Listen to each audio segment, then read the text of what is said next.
क्षमा मनुष्य का परम बल है। क्षमा अशक्तों के लिए गुण है, समर्थों के लिए आभूषण है। जिसके हाथ में क्षमा का खड्ग है, दुर्जन उसका कुछ नहीं बिगाड़ सकता। घास फूस से खाली जगह पर गिरकर आग आप ही आप बुझ जाती है। धर्म ही परम कल्याण है, क्षमा ही परम शांति है, ज्ञान ही परम तृप्ति है और एक अहिंसा ही संपूर्ण सुखों को देने वाली है। जो राजा होकर युद्ध से डरता है, ब्राह्मण होकर घर छोड़ने में भयभीत होता है, उसे भूमि निगल जाती है। बेकार गृहस्थ और रोजगारी भिखमंगे दोनों ही अपने धर्म से गिरे हुए हैं। समर्थ को क्षमा और दरिद्र को दानशीलता, यह दोनों मोक्ष की जननी है।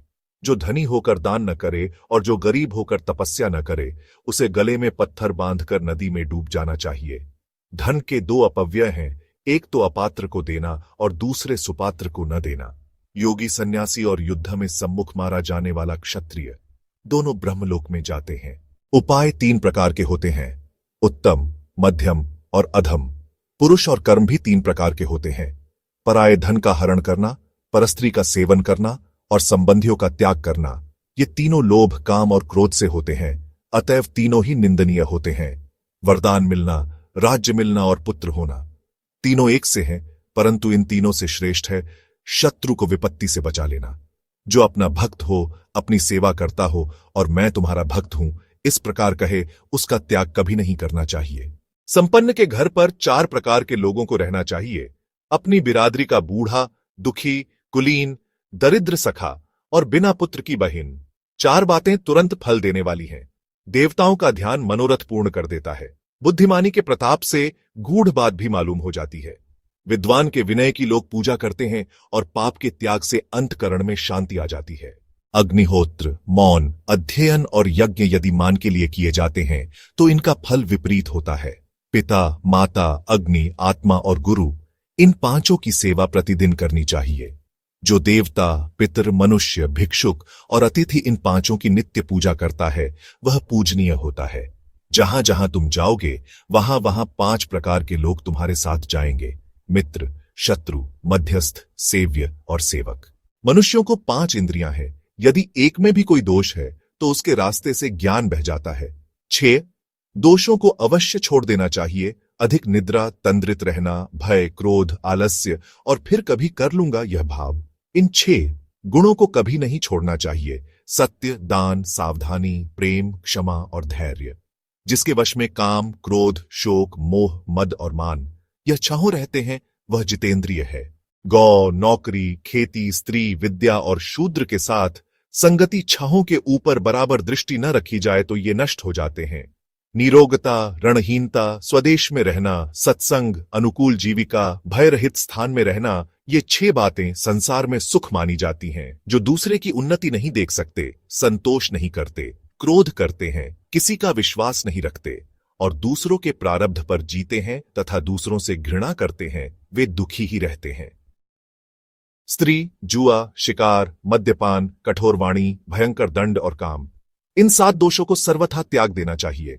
ब्राह्मणों से द्वेष, लड़ाई, उनका धन छीनना, उनको मारने की इच्छा, निंदा, उनकी प्रशंसा को अस्वीकार करना, उनको भूल जाना और जब वे मांगने आवें तब उनमें अवगुण निकालना, ये 8 भावी नाश के सूचक हैं।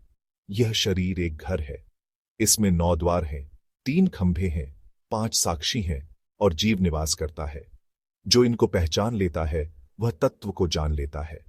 इस प्रकार के लोगों को धर्म का ज्ञान नहीं होता। जो शराब पीते हैं, विषयों के लिए व्याकुल रहते हैं, धातुओं से दोष से पागल हुए रहते हैं, जो थके हुए हैं, क्रोध में भरे हुए हैं, भूखे हैं, उतावले हैं, लोभी हैं, भीरू हैं और कामी हैं, इनकी संगति कभी नहीं करनी चाहिए।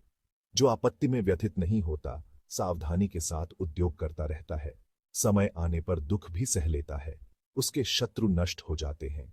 जो बिना काम के विदेश में नहीं जाता, यात्रियों से मेल नहीं करता, परस्त्रियों पर दृष्टि नहीं डालता, दंभ, चोरी, चुगलखोरी और शराबखोरी नहीं करता, वह सर्वदा सुखी रहता है। जो बराबरी वालों से विवाह, मैत्री, व्यवहार और बातचीत करता है, गुणियों को आगे बैठाता है, वह नीति से च्युत नहीं होता।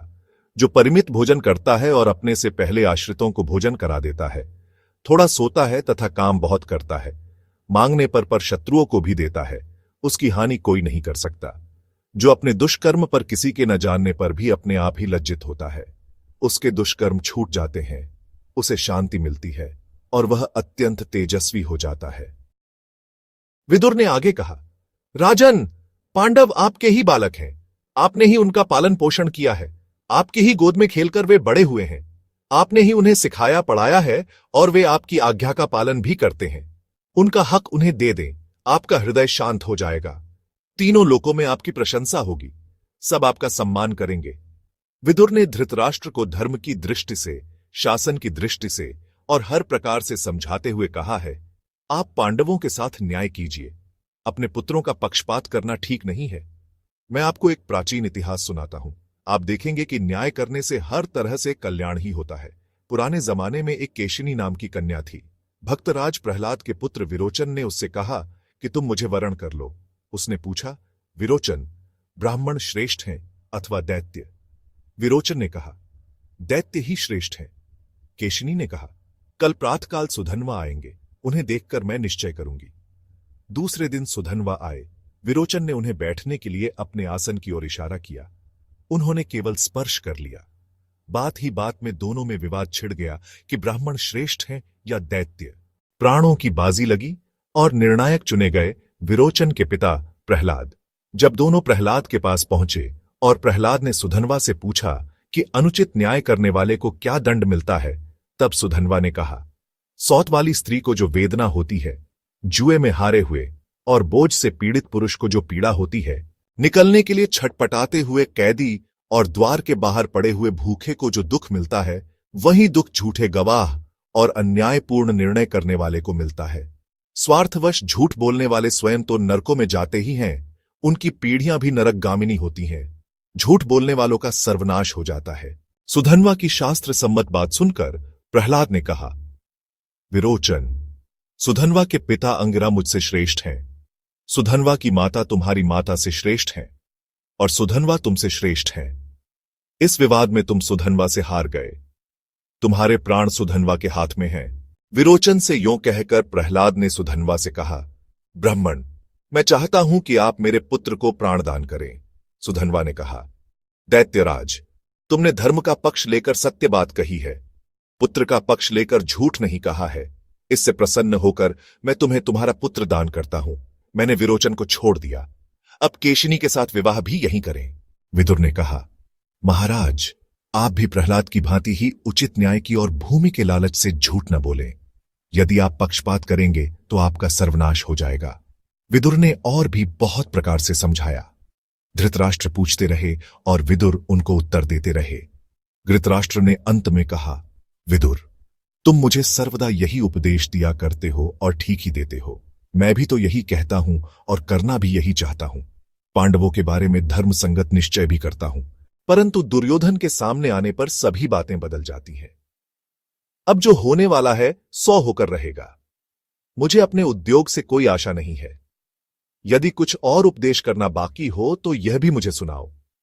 तुम्हारी बातें बड़ी विचित्र हैं, उनसे मुझे तृप्ति नहीं होती है। विदुर ने कहा, राजन, इसके बाद ब्रह्म विद्या का विषय है। मैं शूद्र योनि में पैदा हुआ हूं, इससे वह बातें नहीं कहनी चाहिए।